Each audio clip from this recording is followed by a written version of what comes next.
All right, what is going on, guys? Happy Thursday. Hopefully you guys are having a good day. We've got 8 NBA games, and then got a pretty important college football game coming up today. So we're going to talk about all that.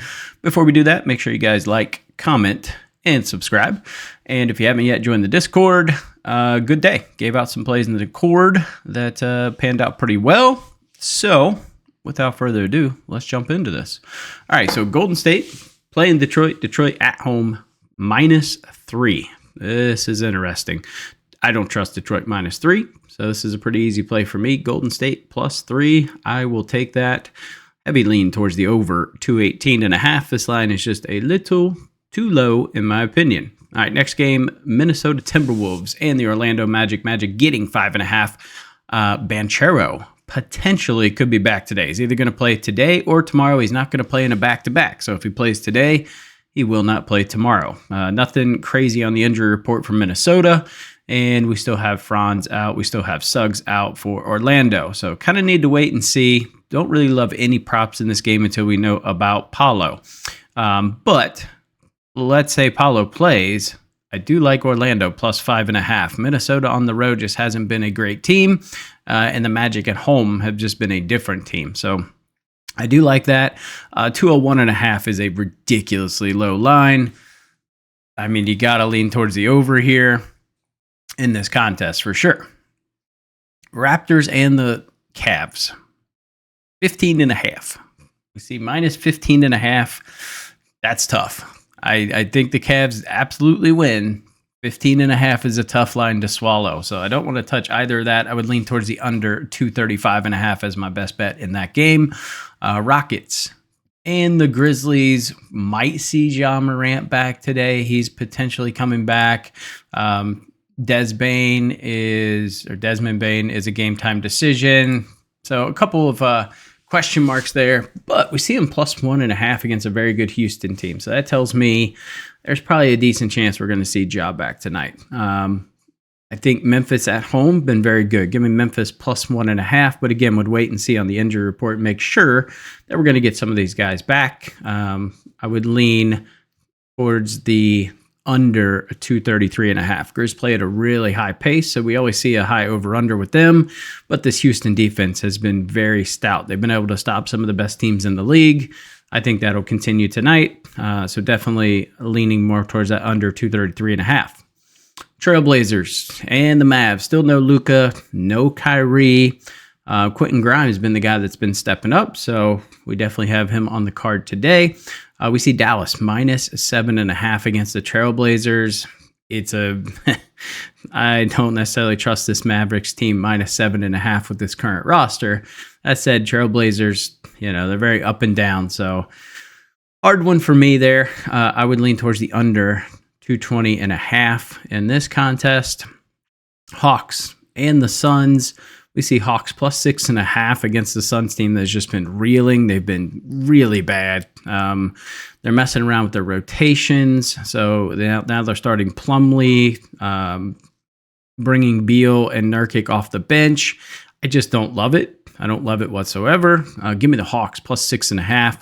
Probably my favorite play today in terms of if I were playing money line plays, which I don't do often in NBA because, well, it's been a bit of a shit show lately.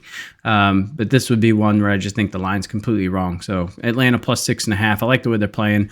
No Jalen Johnson, but Trae Young's been stepping up. Other guys have been stepping up. So I like this spot. Miami Heat and the Utah Jazz. We see the Heat -5.5.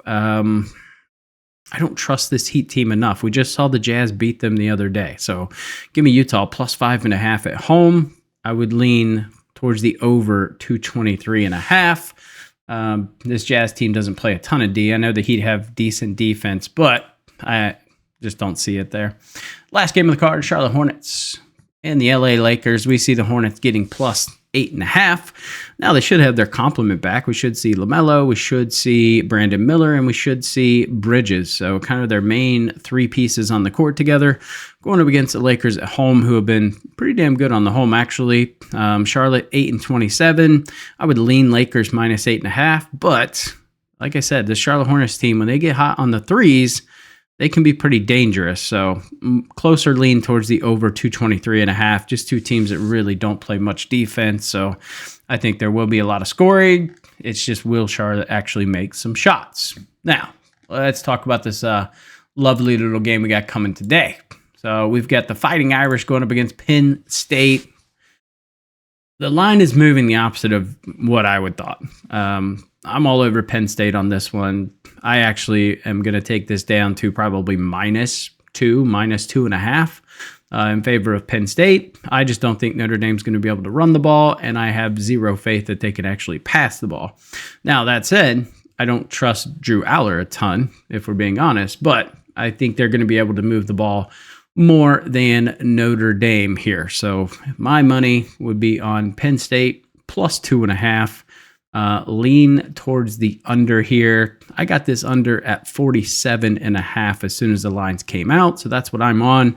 I'm also on Penn State money line. So that's kind of how I see it there.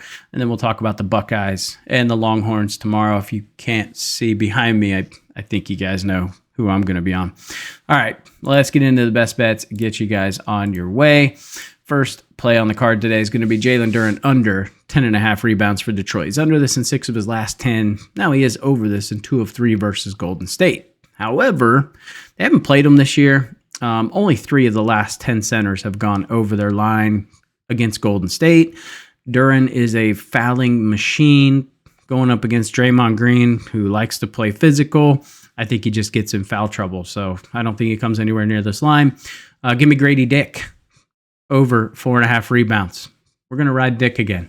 So he's over this in 13 straight, 19 of his last 20 games. So if it doesn't hit, so be it. But historical trends here, I mean, we've got a massive hit rate, and we're getting plus money.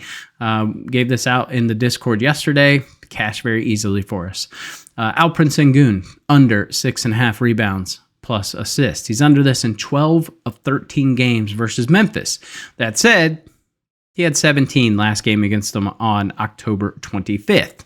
Now, the reason why I'm taking this is because Amon Thompson has been ridiculous on the boards. I think that continues today. So he's going to be stealing rebounds from Sengun. And Memphis does a decent job of limiting assists to the center position. They are 4th or 5th. I can't remember which, but they're a top 5 in terms of limiting assist. Now, I think Sengun gets his assist. Line is 5.5. I could definitely see him getting 5 or 6. We're more banking on Thompson kind of swiping boards from him again.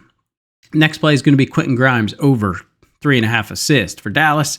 No Kyrie, no Luka. He's really stepped up, and he's been that guy. Spencer Dinwiddie hasn't really gotten a ton of assists, so I like the rotation that he's coming in on. Should give him ample opportunities. He's hit this in 3 straight, so I like this play for him. Next one's going to be Brandon Miller, under 8.5 rebounds plus assists. He's under this in 5 of his last 10 games. Now he's only over this line in 1 of 5 games with Melo and Bridges on the court. Now there's no Melo props, there's no Bridges props yet. So this is what I was looking at. This stood out to me. I think he finishes at about 7. So I think we're getting good discount here at 9.